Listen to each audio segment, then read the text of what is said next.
हम लोग पढ़ने जा रहे हैं ऑस्मोटिक प्रेशर के सेकंड पार्ट, ऑस्मोसिस का सेकंड पार्ट। इसमें देखो एक कंटेनर है, इस कंटेनर में बीचों बीच एक झिल्ली है जिसका नाम हम बताए थे, क्या नाम है? सेमी पर मेम्ब्रेन।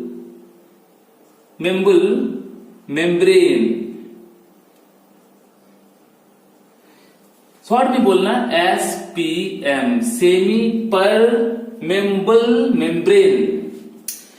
ये एक ऐसा झिल्ली है जिससे सॉल्वेंट पास होता है, सॉल्यूट नहीं, आप पढ़ चुके हो। इसमें क्या होती है? इसमें छोटे छोटे पोर्स होती है, ठीक है। यहां पर कोई सॉल्ट वाटर है जिसे हम लोग सॉल्यूशन कहते हैं, यहां पर प्योर वाटर है, ठीक है। इसका कंसंट्रेशन C1 ले लो, इसका कंसंट्रेशन C2 ले लो। इसमें सॉल्यूट पार्टिकल्स ज्यादा डिसॉल्व है तो इसका कंसंट्रेशन टर्म जो है वो C1 से क्या होगा? ज्यादा होगा। अब आप जानते हो कि सॉल्वेंट के जो मॉलिक्यूल्स है स्पोर्ट से होके पार हो जाएगा, इधर से पार होगा, इधर से पार होगा। ये मॉलिक्यूल इधर आएगा, ये इधर आएगा, इधर आएगा। ये मॉलिक्यूल वाटर के मॉलिक्यूल्स है। तो इस मॉलिक्यूल के इधर आना ही क्या है? ऑस्मोसिस, ठीक है। तो lower concentration to higher concentration pass by semi permeable membrane is known as osmosis. जब इसके सॉल्यूशन के मॉलिक्यूल्स इस और पास होता है तो हम लोग उसी प्रोसेस को कहते हैं प्रासरण। लेकिन देखो इस प्रोसेस को रोका जा सकता है। देखो यहां पर दोनों ओर एक प्रेशर लग रहा है, यहां पर जो प्रेशर है वो PATM मान लो, वायुमंडल में है, एटमॉस्फेरिक प्रेशर है। यहां पे भी वही प्रेशर होगा, सेम एटमॉस्फेरिक प्रेशर। लेकिन यदि यहां पर इससे भी ज्यादा प्रेशर इंडिकेट किए कि सिपाही से प्रेशर लगाया जाए तो ये मॉलिक्यूल जो इधर से आ रहा है करके यहां पे ज्यादा प्रेशर कर दिया जाए तो क्या होगा? इसके मॉलिक्यूल का इधर आना रुक जाएगा। इसके मॉलिक्यूल का इधर आना जो है वो रुक जाएगा। उतना प्रेशर नहीं है कि भाग जाएगा, इसके इधर आना रुक जाएगा, यानी इक्विलिब्रियम स्टेट में आ जाएगा। तो उस प्रेशर का नाम दिया है ऑस्मोटिक प्रेशर। इंडिकेट करते हैं किससे? पाई से। तो सारे स्टूडेंट लोग का क्वेश्चन होगा कि ऑस्मोटिक प्रेशर हम लोग क्यों पढ़ते हैं? देखो बच्चों, किसी सॉल्यूशन में आप एक ऐसा प्रेशर लगाए हैं जिससे सॉल्वेंट के पार्टिकल का जाना रुक गया है। इसी प्रेशर से आगे जाके सॉल्यूशन के सारे कंसंट्रेशन टर्म आपको मालूम चलेगा, या उसको वॉल्यूम के बारे में, कितना सॉल्यूट है उसमें, कितना उसमें टेम्परेचर लगा है, ये सारे वैल्यू आपको कॉन्सेप्ट देगा इस फार्मूला से। तो चलिए हम लोग जानते हैं फार्मूला क्या है। पाई का वैल्यू, ऑस्मोटिक प्रेशर यानी पाई का वैल्यू निकालने का फार्मूला। ऑस्मोटिक, देखो बच्चों, ऑस्मोटिक प्रेशर जो होता है इसको इंडिकेट करते हैं किससे बच्चों? पाई से। याद रखना सब कोई। पाई का जो वैल्यू होता है इसके वैल्यू को निकालने के लिए फार्मूला वही लगाएंगे जो हम लोग आइडियल गैस इक्वेशन में पढ़ चुके हैं। तो हम लोग सबको प्रूव किए थे PV इक्वल nRT। सर पिछले साल पूरा पढ़ के आए पर एग्जाम में आया भी था, किसी का नहीं भी आया होगा कोई बोर्ड में, लेकिन अब जरूरी है, आगे भी कोर्स में आपका आते रहेगा। तो ये पीवी इक्वल क्या है, nRT। यहां पे P लिखना सही नहीं होगा, गैस का प्रेशर है ये, लेकिन हम लोग क्या पढ़ रहे हैं, सॉल्यूशन पे दिया गया प्रेशर, इसलिए यहां P को पाई से इंडिकेट किया गया है। अब देखो पाई निकालना है, फॉर्मूला क्या होगा, N/V R इंटू टी। इसको गौर करो, इसको कभी देखे हो, N/V क्या होता है। तो बच्चों आप लोगों को मैं गुड न्यूज देने वाला हूं, दूंगा, आते रहेगा न्यूज में। चलो अभी पहले पढ़ लो। N/V है, यहाँ पे N क्या है, नंबर ऑफ मोल, और V क्या है, वॉल्यूम ऑफ सॉल्यूशन। तो number of mole of solute dissolve in per litre of solution is known as molarity. Molarity पढ़ चुके हो, तो यही क्या है, यही है M, मोलेरिटी। ठीक है, ये क्या है, ये है मोलेरिटी। हो गया, ये क्या है, तरह का कंसंट्रेशन है, CRT में इंडिकेट किया। जहां ये पाई तो यहां पे मैंने कहा ऑस्मोटिक प्रेशर है, ये जो है क्या है, कंसंट्रेशन टर्म है, कंसंट्रेशन टर्म, ये क्या है, कंसंट्रेशन टर्म। ये R क्या है, कांस्टेंट, जो गैस का था वही कांस्टेंट यहां पे यूज हुआ है। भाई कांस्टेंट तो कांस्टेंट होता है, वो चेंज कैसे होगा। तो यहां पे R कांस्टेंट है, जिसका वैल्यू है 0.0821। अब उसका यूनिट क्या होगा, तो ऐसे भी आप R को लेके यूनिट निकाल सकते हो, क्योंकि यहां पे मोलरिटी का यूनिट क्या होता है, मोलरिटी का यूनिट होता है मोल पर लीटर। तो यहां पर यदि आप सॉल्व करने जाओगे R का यूनिट लाने में, तो आपको मालूम चल जाएगा इसका यूनिट क्या होगा, ATM, और यहां पे होगा लीटर, ठीक है, बाय केल्विन, और यहां पे क्या होगा, मोल। ये R का वैल्यू है, इसको आप याद कर लें। सारे न्यूमेरिकल इस R के वैल्यू पर, इसके यूनिट पर डिपेंडेड है। यदि मान लो टेम्परेचर को लिया जाए, तो ये टेम्परेचर किस फॉर्म में है, इन केल्विन, केल्विन में है।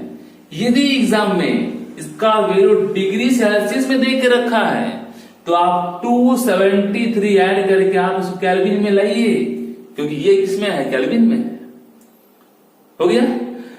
अब देखो जरूरी बात कि इसका वैल्यू जो है वो एनी टाइम, याद रखिए बच्चों, ATM में ही होगा। यदि इसका वैल्यू ATM में नहीं है, यदि हो सकता है कि ऑप्शन में प्रेशर का कोई और यूनिट देके रखा हो, जैसे 1 ATM equal 10⁵ pascal, 1 ATM equal होता है 760 mm ऑफ Hg, मरकरी से लिया गया है। इतना मरकरी का चढ़ाव हो गया, मतलब वो 1 ATM होता है ना, ठीक है। इसके बाद देखो 1 ATM का जो वैल्यू है वो बार में भी आ सकता है, तो 1.013 बार इक्वल 1 ATM। तो इस तरह से हम लोग तो सॉल्व इजीली कर लेंगे। मान लो एग्जाम में एक न्यूमेरिकल्स है जिसमें प्रेशर का वैल्यू 750 mm Hg लिखा हुआ है, तो बच्चों आप इसको क्या है, 760 से डिवाइड कर दो, तो वह वैल्यू ATM में आ जाएगा। तो आपको ATM में लाना जरूरी है। अब एक दिमाग में क्वेश्चन आता है, देखो ये जो आप देख रहे हो, ये बातें, ये सारी बातें में N को मैं तोड़ के दिखाता हूं। देखो न्यूमेरिकल में बहुत फायदा होगा। पाई इक्वल जनरल लिखते हैं यही वाला टर्म, ठीक है, लेकिन देखो रियल जो है यहाँ पे N क्या है, सॉल्यूट का नंबर ऑफ मोल है, तो B क्या है, मान लो कोई सॉल्यूट है, V यहाँ वॉल्यूम है, ये क्या है, R है, और ये क्या है, T है टेम्परेचर। देखो हम लोग जानते हैं कि ये NB का एक फार्मूला होता है, वो है WB/MB, weight of solute by molar mass of solute, MB। तो यहां पर MB के जगह में इसको रख दो तो WB/MB, ये V है, यहाँ पे R है, यहाँ पे क्या है, T है।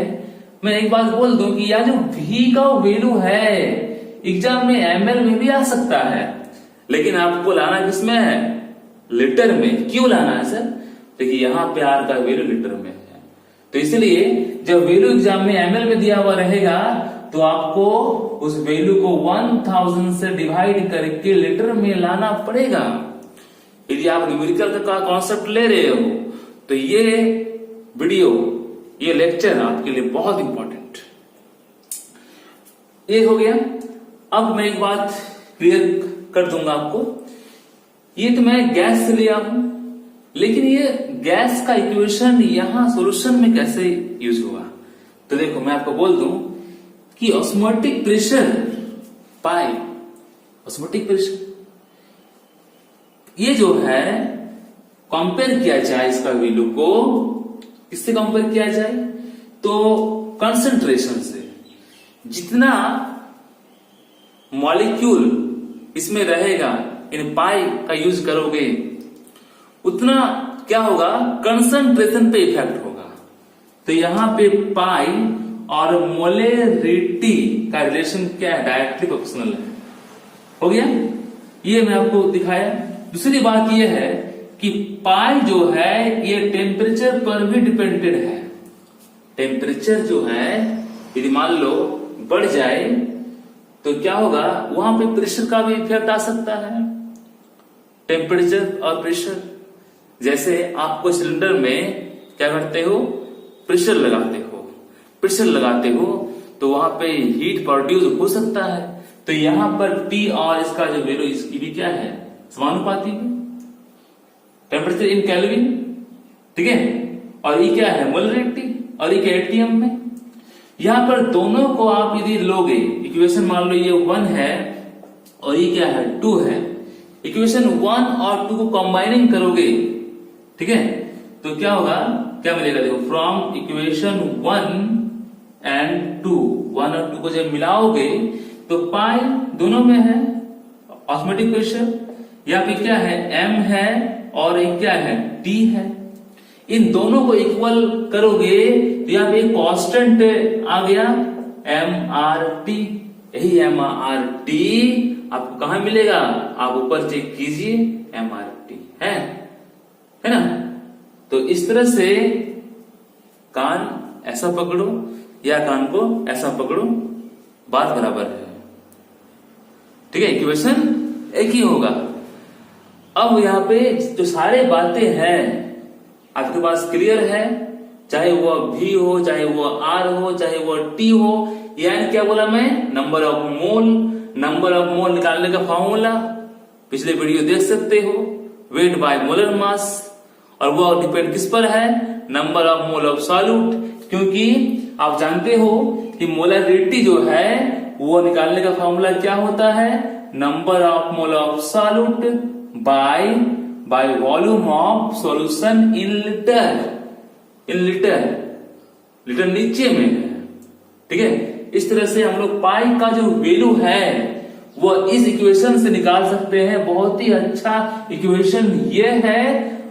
अब हम लोग इसका यूज करके न्यूमेरिकल पढ़ने वाले हैं, इसको फटाफट लिखिए।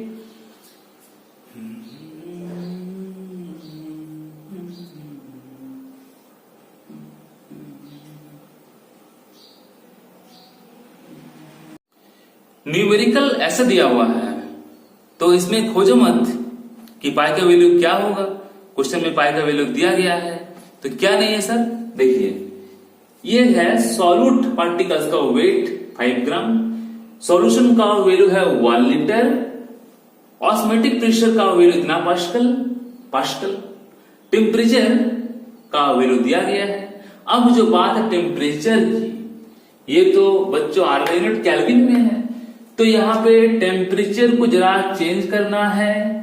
टेम्परेचर जो है वो 270 डिग्री सेल्सियस है, केल्विन में लाओगे तो तो 273 को ऐड कर दो तो वह केल्विन में आ जाएगा, मतलब 300 केल्विन आ गया।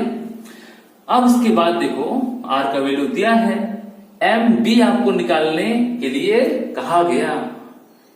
तो आप जानते हो कि पाई ऑस्मोटिक प्रेशर को निकालने का फॉर्मूला क्या होता है, NB number of mole of solute into R into T by volume in litre.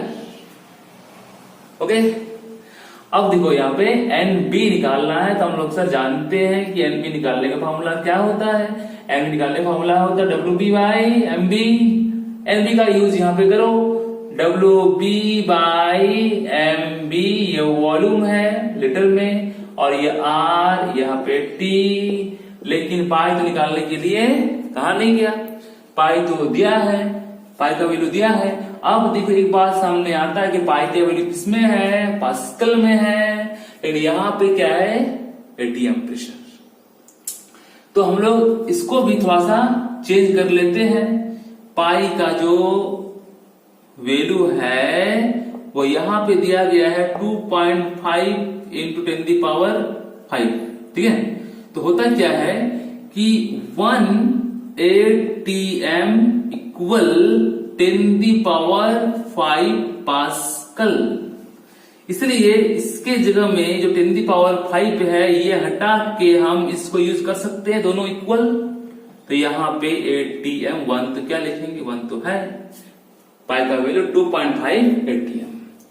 तो यहां पर पाई का वैल्यू आ गया, पाई का वैल्यू है 2.5, WB का जो वैल्यू है 5, R का value constant 0.0821, T temperature 300 by MB मालूम नहीं है, वॉल्यूम इन, और किसमें लीटर में, 1 लीटर, 1 लीटर।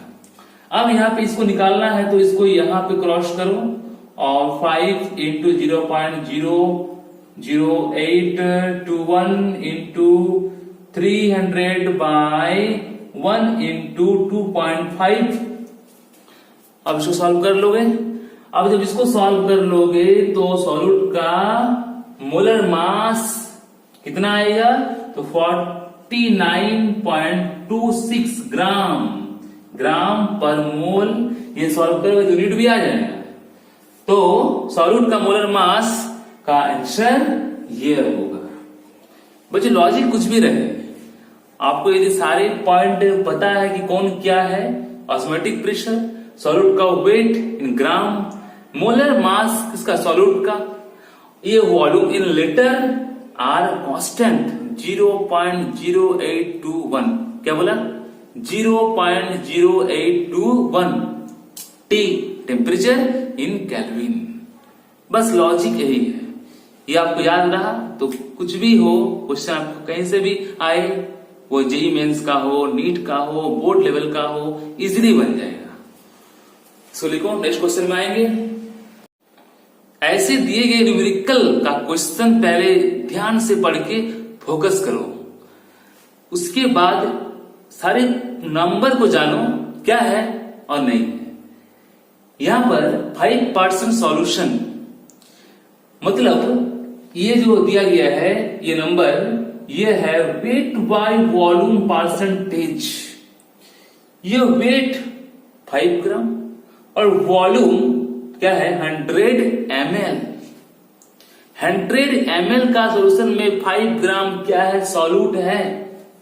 तो सॉल्यूट यानी बी ले लो, WB कितना हो गया 5 gram in a solution of, volume of solution क्या होगा, यहां पर देखो 100 ml है, लेकिन आप जब पढ़ रहे हो यहां पे क्या निकालना है, ऑस्मोटिक प्रेशर, तो ये तो लीटर की बात करता है, आर की वैल्यू पढ़े अभी आप। तो यहां पे ml को लीटर में हम लोग लाएंगे 1000 से डिवाइड करके, तो कितना होगा आंसर 0.1 लीटर भी आ गया। अब आप देखो यहाँ पे जो टेम्परेचर का जो वैल्यू दिया गया है वो क्या है 15 डिग्री सेल्सियस। इसको केल्विन में लाओ तो 15 प्लस 273, तो ये वैल्यू केल्विन में आ जाए कितना आएगा, तो देखो ये 288 केल्विन। अब आप मालूम करो कि पाई का वैल्यू निकालना है तो फॉर्मूला क्या है, फॉर्मूला है WP by MB into volume into ऊपर में क्या होगा R इंटू T। देखो यहां पर जो ये MB की बात कर रहे हैं हम लोग, ये MB निकालना अभी बाकी है। तो मैं M मतलब क्या जानता हूं, मोलर मास। इसका देखो सॉल्यूट कौन है यहाँ पे, सुक्रोज, गन्ने का रस सुक्रोज का फॉर्मूला हम जानते हैं क्या होता है। तो सुक्रोज का जो फॉर्मूला है वो होता है C12H22O11। तो C का एटॉमिक मास 12 है, तो 12 इंटू 12, ओके। और H का 1 होता है तो क्या होगा 22 इंटू 1, और O का एटॉमिक मास 16, तो 11 इंटू 16। इसे सॉल्व करोगे तो मोलर मास 342, तो 342 ग्राम पर मोल निकल के सामने आ गया। क्या आ गया यहाँ पे MB। अब देखो हम लोग पाई का वैल्यू पढ़ रहे हैं, तो पाई का वैल्यू निकालने के लिए WB 5, R का वैल्यू कांस्टेंट है 0.0821, सबको मालूम है R का वैल्यू एकदम कांस्टेंट है वो 0.0821। क्या होता है यहाँ पे होगा लीटर ATM पर केल्विन पर मोल। क्या बच्चों, पर मोल, ये फिक्स है यूनिट। तो अब देखो T का वैल्यू 288 और MB हम निकाले 342 और वॉल्यूम तो दिया गया है इन लीटर में 0.1। अब इसको यदि आप सॉल्व करोगे तो सॉल्विंग का जो वैल्यू है बच्चों वो 3.457 ये आपका ATM में आने वाला है, जो आपका आंसर है। ATM इसलिए क्योंकि R का वैल्यू ATM में दे के रखा है, तो यहां भी पाई का वैल्यू ATM में आएगा। तो इसको बढ़िया से देख लें। ऑस्मोटिक प्रेशर से कुछ शॉर्ट टाइप के भी क्वेश्चन पूछता है। जैसे क्वेश्चन देखो दिया गया है आइसोटोनिक सॉल्यूशन समप्रसारित। इसका मतलब है कि समान ऑस्मोटिक प्रेशर, ऐसे 2 सॉल्यूशन को हम लोग कंपेयर करेंगे। हमारे पास मान लो 2 टाइप का सॉल्यूशन है और उन 2 सॉल्यूशन में देखो क्या होगा, सेम टेम्परेचर होने की वजह से उसका जो ऑस्मोटिक प्रेशर है वो भी क्या है, सेम हो जा रहा है।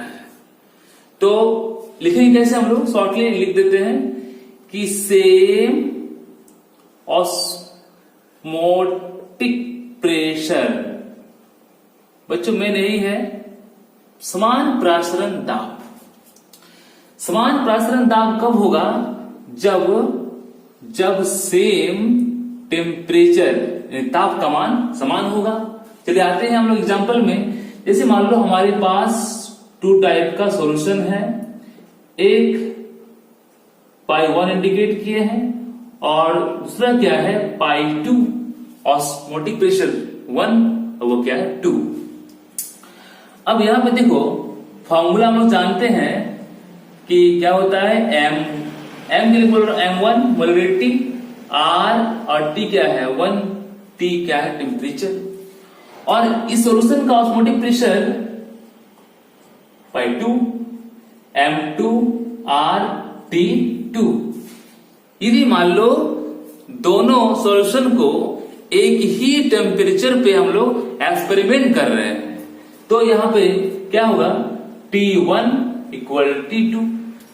तो T1 का जो वैल्यू होगा T2 का भी वैल्यू वही सेम होगा। R तो कांस्टेंट है आर कांस्टेंट है, तो यहाँ पे आर को मार देगा, एक T1 दूसरा T1 को मार देगा, तो यहाँ पे ये जो पाई 1 का जो वैल्यू देख रहे हो, पाई 1 का जो वैल्यू है, पाई 2 से जब आप कंपेयर करोगे तो देखो pi 1 equal to M1, pi 2 equal to M2, मतलब क्या है, यहाँ पे M1 का जो कंसंट्रेशन होगा वो M2, दोनों सॉल्यूशन का कंसंट्रेशन क्या इक्वल, और पाई का वैल्यू भी क्या होगा, इक्वल होगा, क्योंकि यहाँ पे देखो, क्योंकि टेम्परेचर क्या है, एक समान है। तो ऐसा सॉल्यूशन जो एक सेम टेम्परेचर पे हो, उनका ऑस्मोटिक प्रेशर भी इक्वल होता है। क्यों इक्वल होता है, क्योंकि उसका मोलरिटी भी सेम हो जाएगा, तो इनका वैल्यू सेम होगा, तो पाई का भी वैल्यू क्या हो जाएगा बच्चों, इक्वल हो जाएगा। तो उस सॉल्यूशन को हम लोग क्या कहेंगे, आइसोटोनिक मतलब है समान। तो two solution have same osmotic pressure at same temperature is known as isotonic solution. मतलब जब एक ही ताप पर दो सॉल्यूशन का प्रासरण ताप एक समान रहे तो उसे समप्रसारी विलयन कहते हैं। Hypotonic solution, hypo mean less, यानी अल्प प्रसारी विलयन। यहाँ पे 2 टाइप का सॉल्यूशन है, इंडिकेट किए हैं, इसका ऑस्मोटिक प्रेशर पाई 1, इसका क्या है पाई 2, और एक ऐसा सॉल्यूशन, इसकी बात कर रहे हैं हम, इसका जो ऑस्मोटिक प्रेशर है वो क्या लेस है, यानी क्या है कि लेस ऑस्मोटिक प्रेशर, ये लेस है, और ये क्या है हाई है। तो ऐसे सॉल्यूशन को हम लोग कहेंगे हाइपोटोनिक सॉल्यूशन, यानी less containing of osmotic pressure is known as hypotonic solution. यानी जिस सॉल्यूशन का प्रासरण दाब कम होता है उस सॉल्यूशन को हम लोग अल्प प्रसारी विलयन कहते हैं। अब आते हैं हाई पर ज्यादा।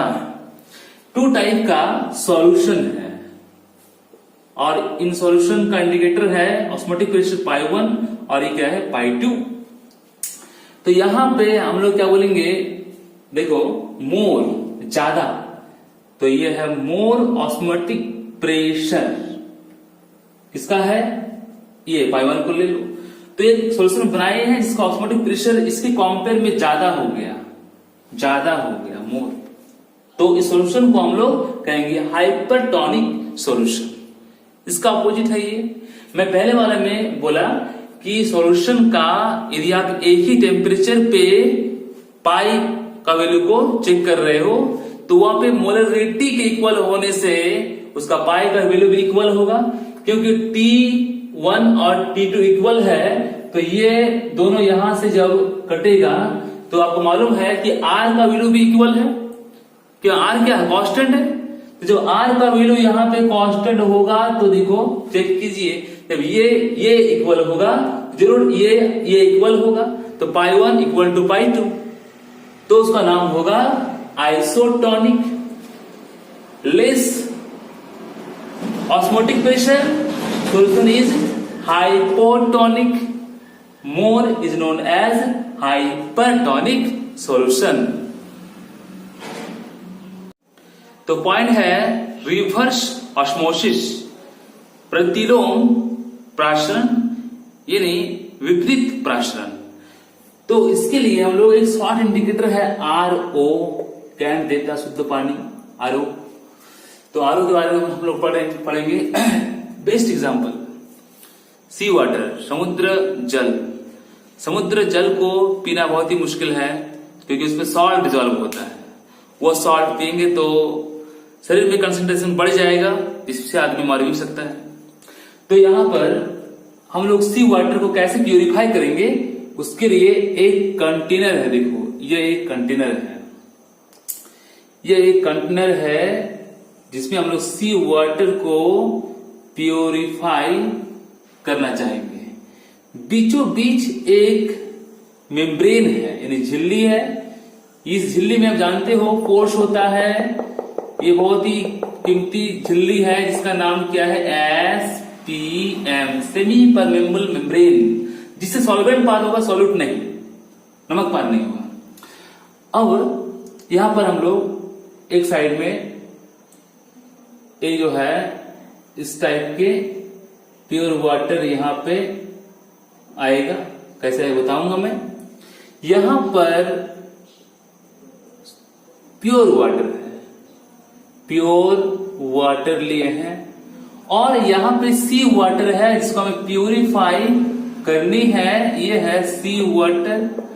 तो बच्चों हम लोग जानते हैं कि सी वाटर में क्या होता है, सॉल्ट डिजॉल्व होता है, सोडियम क्लोराइड, Na2CO3, MgCO3, ठीक है, ये सारे, इसका साइज इतना बड़ा होता है कि SPM से होके पार नहीं होगा। अब इस और एक एक्स्ट्रा प्रेशर देने वाले कोई हम लोग पंप का यूज करने वाले हैं, पंप का यूज करने वाले हैं, यहां पे करेंगे। लेकिन पहले बात आप जान लो कि जैसे ही दोनों को लिए होता क्या है कि इसके जो सॉल्वेंट है इधर जाएगा, इसी को हम लोग कहते हैं ऑस्मोसिस, प्रासरण। अब आप यहां पे थोड़ा प्रेशर डालते हो तो ये मॉलिक्यूल इधर नहीं आता है, रुक जाता है ना, वही है ऑस्मोटिक प्रेशर यानी पाई।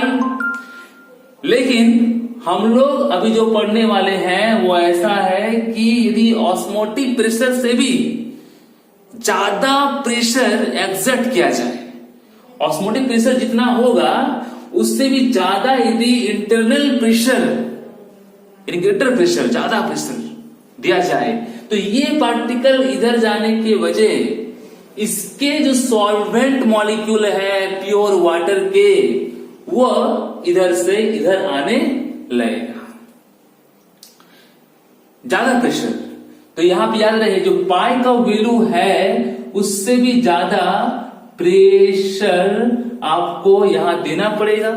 तो प्रेशर की वजह से क्या होगा, इसके जो सॉल्वेंट के जो मॉलिक्यूल्स है प्योर H2O के, वो इससे SPM के थ्रू प्योर वाटर की ओर आएगा, और ये वाटर को हम लोग क्या कर लेंगे, प्राप्त कर लेंगे।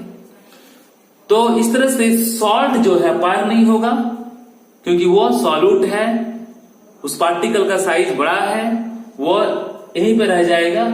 इस तरह से हम लोग सी वाटर जो है उसका यूज करते रहेंगे, और वो हमें प्योर वाटर देते रहेगा, क्योंकि सॉल्वेंट के जो मॉलिक्यूल्स है वो पार होगा, सॉल्यूट पार नहीं होगा ड्यू टू हाई प्रेशर। तो बच्चों गुड न्यूज ये है कि हम जल्द ही आ रहे हैं, और बैड न्यूज ये है कि आगे ही एग्जाम कंडक्ट करने वाले हैं। आप सारे पॉइंट को नोट कर लें और तैयारी भी कर लें। तो ये है RO के बारे में। तो बच्चों हम लोग यदि इस बात को लिखना चाहें तो यहाँ पे क्या है कि एक्सटर्नल प्रेशर लिखते हैं हम लोग कि the external pressure greater than osmotic pressure, osmotic pressure, ठीक है,